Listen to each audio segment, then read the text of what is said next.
अहिंसा तीर्थ प्रणेता,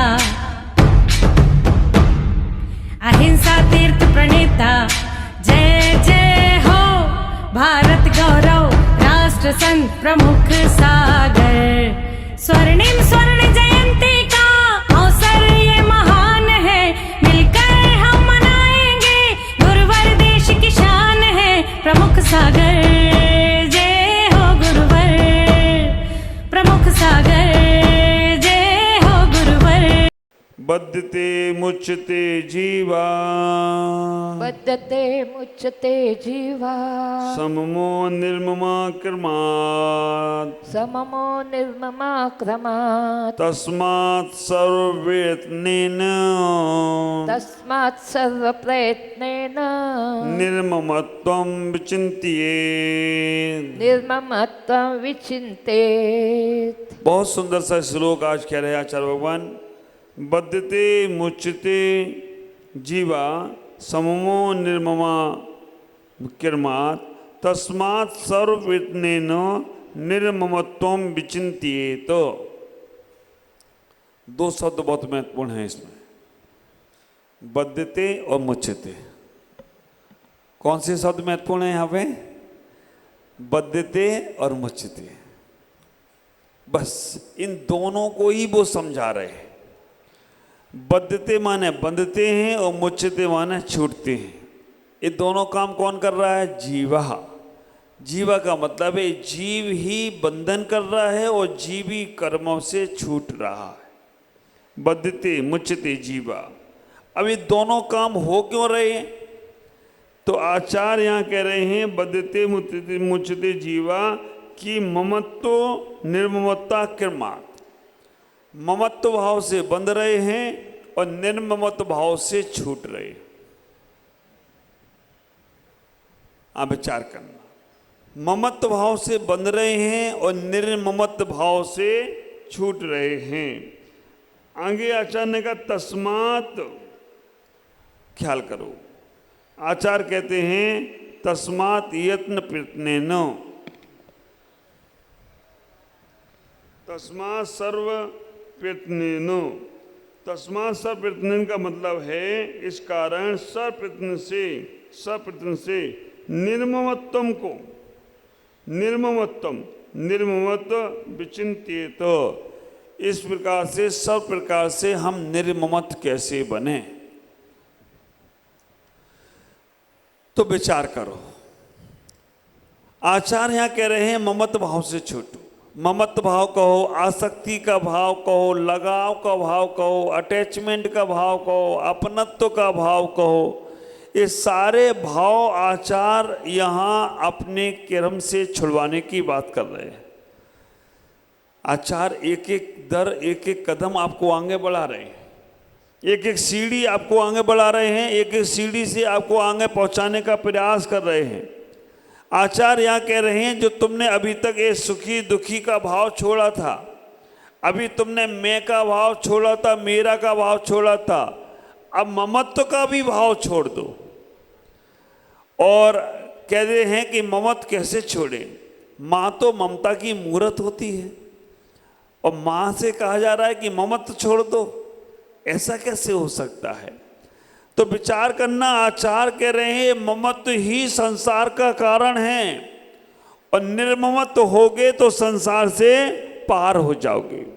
ममत्व का भाव मोह का भाव है, ममत्व का भाव मोह का भाव है और मोह का भाव जब तक रहेगा तब तक तुम्हारा संसार रहेगा।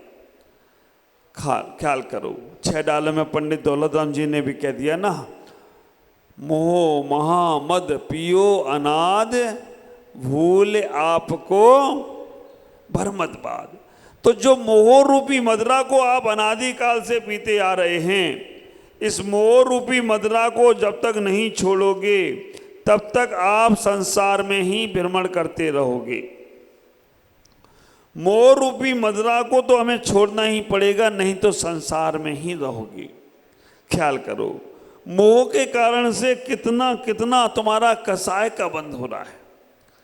तत्वसुद्ध ग्रंथ में आचार्य उमा स्वामी महाराज 8वें अध्याय के दूसरे नंबर के सूत्र में कह देते हैं, सकसायत्व जीवा कर्मणो योग्योपदान योग पुद्गलान। ख्याल करना, आचार्य वहाँ पर कहने का प्रयास कर रहे हैं कि जो कसाय भाव आपका है, सकसाय ये तो जीवा कर्मणो योग्यान पुद्गलान दाते सा बंधा। कहते हैं जो कसाय का भाव है वो कर्म बंधे में कारण है, और जब तक संसार में कर्म बंध होते रहेंगे तब तक तुम संसार से पार जाने वाले नहीं।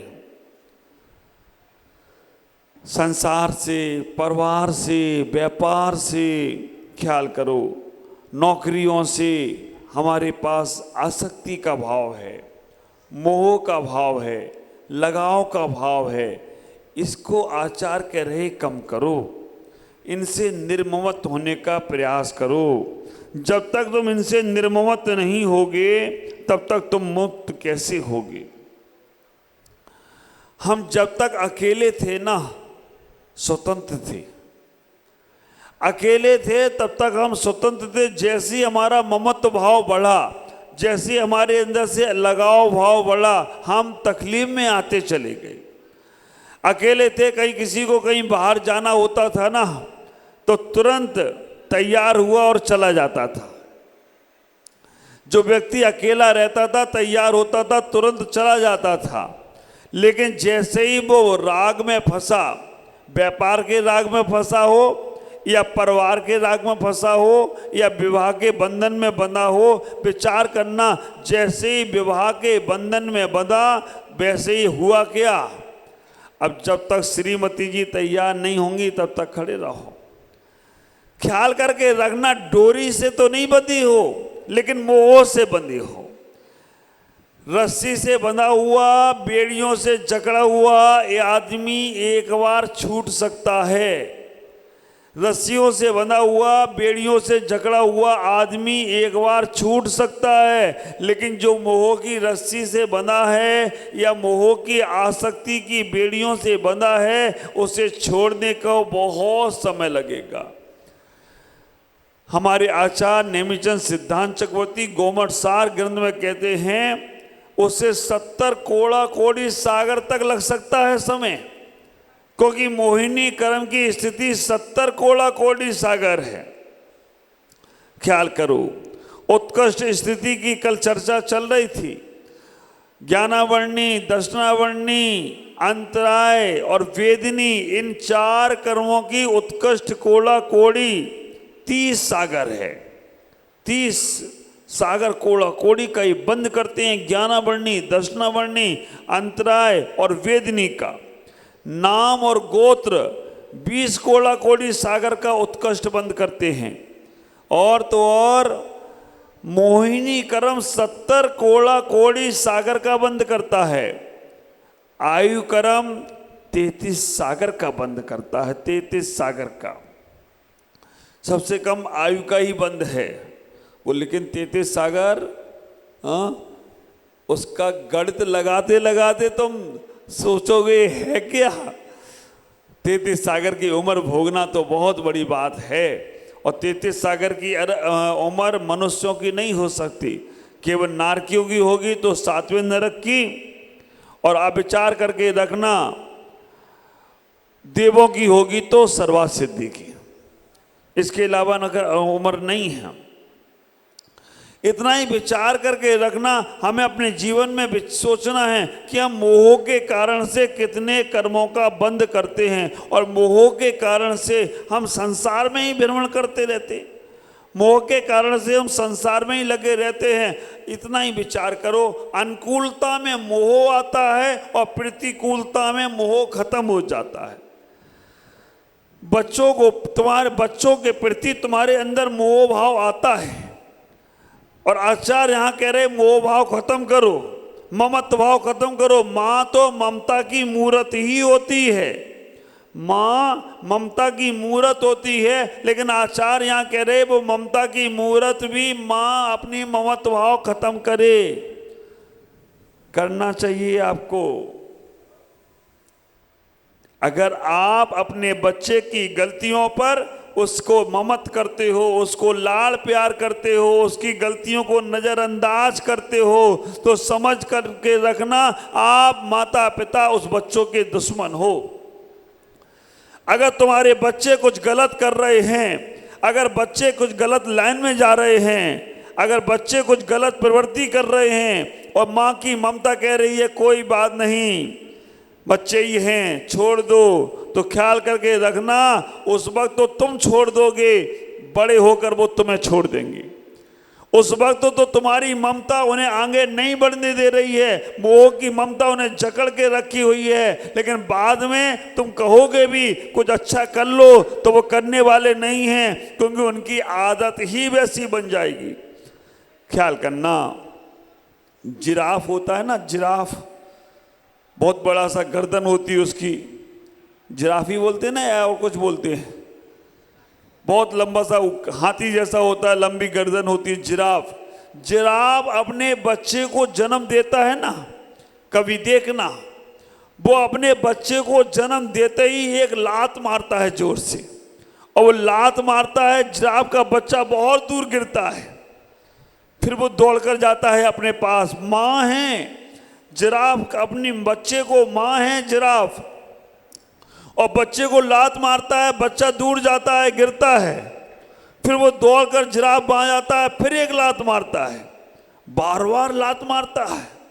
ख्याल करना, माँ अपने जन्म वाले बच्चे को तो सीने से लगाती है, माँ अपने जन्म देने वाले बच्चे को तो सीने से लगाती है, लेकिन जिराफ जैसी माँ अपने बच्चे को लात मारती है। क्यों? क्या कारण है, क्या रीजन है?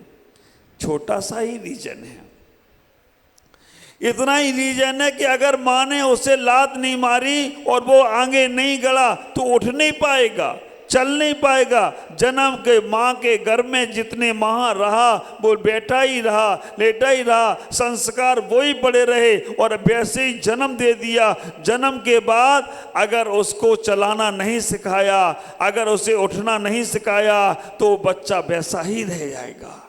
इसलिए माँ का मारना भी सार्थक होता है। तो ममत्व करने वाली माताओं, अपने बच्चे से बहुत प्यार करते हो, अपने बच्चे को बहुत लाड़ दुलार करते हो, उसको कुछ भी हो जाए तो तुरंत उसकी सेवा में तैयार हो जाते हो, सब कुछ छोड़ देते हो। विचार करना, ये पत्नी पति को कब तक प्यार करती है? जब तक माँ नहीं बनी है। माँ बनने के बाद पति का प्रेम कम, बच्चे का प्रेम ज्यादा हो जाता है, और बच्चे के प्रेम में इतनी पागल होती हैं कि पति को भी नहीं कुछ समझे और भी किसी को कुछ नहीं समझे। ख्याल करके रखना, लेकिन इतनी पागल नहीं हो जाओ उस बच्चे को प्यार देने में कि वो बच्चा बिगड़ रहा है और तुम उसे बचाने का प्रयास कर रहे हो। कभी कभी मेरे साथ होता था, घर में मैं गलत चीज करता था तो माँ बचाने की कोशिश करती थी, पिता डांटते थे। आप विचार करके रखना, उनकी डांट आज हमारे कल्याण में कारण तो बन गई, लेकिन माँ का प्यार हमें बचाने में भी कारण बना। कई बार वो हमारे कारण से डांट खा लेती थी, कुछ नहीं चलो हम कह देंगे, हम संभाल लेंगे। आप विचार करके रखना, कभी कभी डांट भी होना चाहिए, और वास्तव में ऐसी सेटिंग हर घर में होना चाहिए। पिता डांटे तो माँ संभाल ले, और माँ डांटे तो पिता संभाल ले। अब विचार करना, संघों में भी होना चाहिए, गुरु डांटे तो शिष्य संभाल लें, और शिष्य डांटे तो गुरु संभाल ले, तो बैलेंस बना रहता है।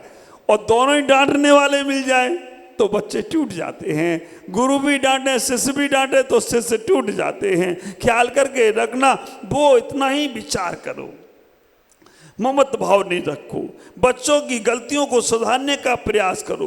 बंधते मुचते, अगर कर्मों से छूटना है, कर्मों से मुक्त होना है, तो हमें ये दोनों चीजों को अपने जीवन में लाना पड़ेगा।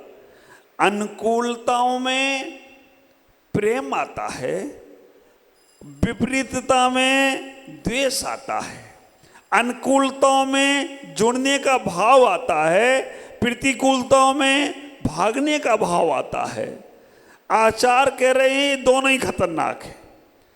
अनुकूलता भी खतरनाक है और प्रतिकूलता भी खतरनाक है। अनुकूलता तुम्हें बांध के रखेगी और प्रतिकूलता भी तुम्हें बांध के रखेगी। आप पढ़ते होंगे ना, सुना होगा ना, सोने की बेड़ी और लोहे की बेड़ी। आप विचार करके रखना, सोने का पिंजरा हो या लोहे का पिंजरा हो, अगर उसमें बंधे हो तो संसार में ही तो हो, तुम संसार से दूर नहीं हो। सोने की बेड़ी भी तुम्हें संसार में बांध के रखती है और लोहे की बेड़ी भी बांध कर रखती है। अब इसका कथन वो अलग तरह से करते हैं, पुण्य नहीं करना, क्योंकि पुण्य भी सोने की बेड़ी है और पाप लोहे की बेड़ी है। वही बात आचार्य यहाँ कह रहे हैं कि अनुकूलता भी तुम्हें संसार में रोक रही है और प्रतिकूलता भी तुम्हें संसार में रोक रही है। अब अनुकूलता और प्रतिकूलताओं से रहित होगे ना तो सिद्धत्व को पा जाओगे, अन्यथा संसार में ही पड़े रहोगे।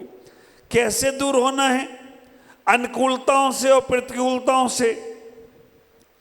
आत्मा में अनुकूलता और प्रतिकूलता नहीं है, शरीर में ही अनुकूलता और प्रतिकूलता है। आत्मा में तो कर्म बंधन की बात जो कह देते हैं कि राग द्वेष के माध्यम से हो रहा है। अनुकूलता और प्रतिकूलता में से बचने के लिए आचार्य का समत्व भाव को रखो। कभी कुछ अच्छा हो जाए तो फूलो मत और कभी कुछ गड़बड़ हो जाए तो कूलो मत। साक्षी का भाव, वीतरागता का भाव, ज्ञाता दृष्टा का भाव, ऐसा भाव तो जागृत करो। अपन ज्ञाता दृष्टा में पहुंचेंगे कब ये मालूम नहीं है, साक्षी के भाव में पहुंचेंगे कब, लेकिन ये विचार तो आना चाहिए कि जो अनुकूलताएं हमारे साथ हो रही हैं ये भी मेरे पुण्य का फल है और जो प्रतिकूलताएं हमारे साथ हो रही हैं ये भी हमारे पाप का फल है। अनुकूलताओं से बचने के लिए संयम को धारण करो, क्योंकि जो तुम्हें मिल रहा है वो तुम्हारे पुण्य के फल से मिल रहा है। अगर तुमने उनका भोग कर लिया, अगर वो वस्तुओं का तुमने संसार में उपयोग कर लिया तो बस वहीं तक कहानी मिलेगी, उसके आगे खत्म। संयम, जो आवश्यकता है उतना करने का प्रयास करो, उसके अलावा छोड़ने का प्रयास करो। अनुकूलताओं में संयम को धारण करो और प्रतिकूलताओं में समता को धारण करो। प्रतिकूलताएं भी तुम्हारी ही तो हैं। आप अनुकूलताओं में संयम रखोगे, प्रतिकूलताओं में समता भाव रखोगे तो आप बंधते मुचते निर्ममत भी हो जाओगे और ममत से भी छूट जाओगे। लेकिन हमें इतना ही विचार करना है, ये दोनों में जो हम समानता लाएं उसके लिए हमें अपने जीवन को उस व्यवस्थाओं से बचाने का प्रयास करना है, उस व्यवस्थाओं को समझने का प्रयास करना है। हम कितने बार राग और द्वेष के कारण से, कितने बार ममत्व के कारण से, कितने बार मोह के कारण से संसार में चले जाते हैं। संसार से बचने के लिए आचार्य यही कह रहे हैं, समत्व को जागृत करो। जितना समत्व भाव होगा, शब्दों में तो कहने को आ ही जाता है, मेरा घर, मेरा परिवार, मेरा व्यापार, मेरा सब कुछ, लेकिन अंदर में तो ये भाव लाओ, ये मेरा कुछ भी नहीं है, मेरा समत्व भाव है। मैं कितना शांत हो सकता हूँ, कितना बाहर की प्रवृत्ति से बच सकता हूँ, कितना बाहर की चीज़ों से अपने आप को समेट सकता हूँ। ख्याल करो, पतंग आकाश में उड़ती है ना, पतंग आकाश में उड़ रही है, कोई बात नहीं, लेकिन उड़ाने वाले के हाथ में मंजा है ना, और मंजा है तो वो पतंग उड़ेगी। अगर कोई उसे काटने आएगा तो क्या करना पड़ता है? काटने आए, खींचना नहीं है, ढील देना है, ढील देना है। अगर कोई दूसरी पतंग काटने आए तो वो ढील देता जाता है, ढील देता जाता है, और उसके पास तो मंजा ज़्यादा है और उसके पास मंजा रहता नहीं है, ढील देता जाता है। उसका जैसी मंजा खत्म होगा वो खींचेगा। तो विचार करना, अपने एक झटके से लिया तो उसकी पतंग को कट जाएगी, आपकी पतंग वापस अपने पास आ जाएगी। ऐसे ही है, हमारी इंद्रियां कुछ करना चाहती हैं, दूसरा में कुछ बोलना चाहता है, दूसरा हमें काटना चाहता है, हमें दूसरा द्वेष के भावनाओं से हमें नीचा दिखाना चाहता है, कुछ मत बोलो, शांत न्यूट्रल में चले जाओ। जब गाड़ी ढलान पे होती है ना तो आदमी पेट्रोल बंद कर देता है, गाड़ी बंद कर देता है, न्यूट्रल में चली जाती है बिना पेट्रोल की। लेकिन उसे कभी कभी एक भी होता है कि मोड़ आता है ना तो गाड़ी का घूमती नहीं है ना तो खाई में भी चली जाती है। तो इतना ही विचार करना, कोई कुछ बोले आप न्यूट्रल में चले जाओ, शांत हो जाओ। जैसे ही शांत होगे वो सामने वाला बोल बाल के थक जाएगा और आप निर्ममत होकर अपने आप को पा सकते हो। आज आचार्य इतना ही कह रहे हैं कि हमें अगर बंधन से मुक्त होना है, बचना है, तो ममत्व भाव को कम करें, निर्ममत्व भाव को भी कम करें, तभी हम बंधन से बच सकते हैं। समत्व भाव को जागृत करने का प्रयास करें। आज इतना ही। ओम नमः जय गुरुदेव।